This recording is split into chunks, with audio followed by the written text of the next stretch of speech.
Dudaklarımı kanatırcasına ısırıyorum günlerdir. Her sözcük dilimin ucunda küfre dönüyor. Bir gök gürlese bari diyorum. Bir sağanak patlasa.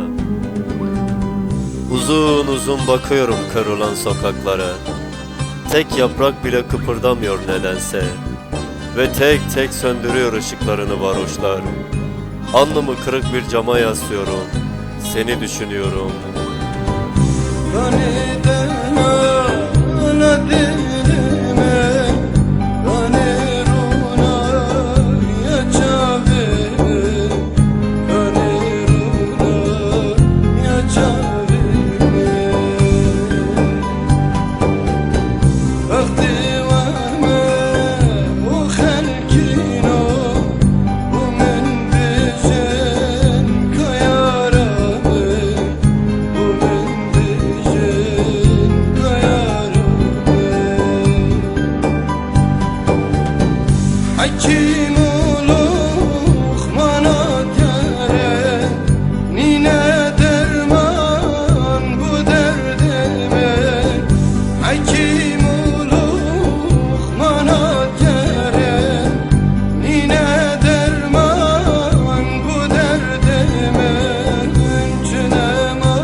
Yaşamak neleri öğretiyor insana.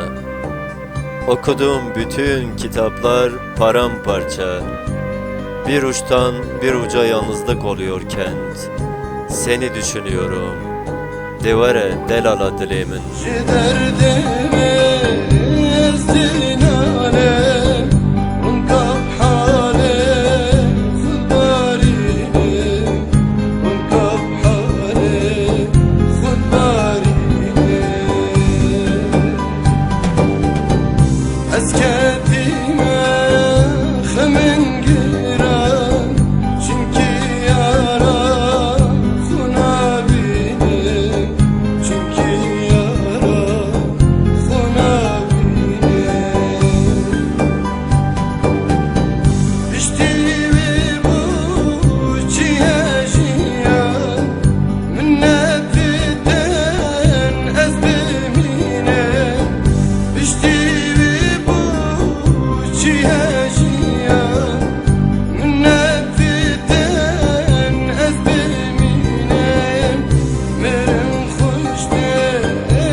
Sesler gittikçe azalıyor, kuşlar azalıyor ve ne zaman yolum düşse vurulduğum yere, seni düşünüyorum vurulduğum yerde.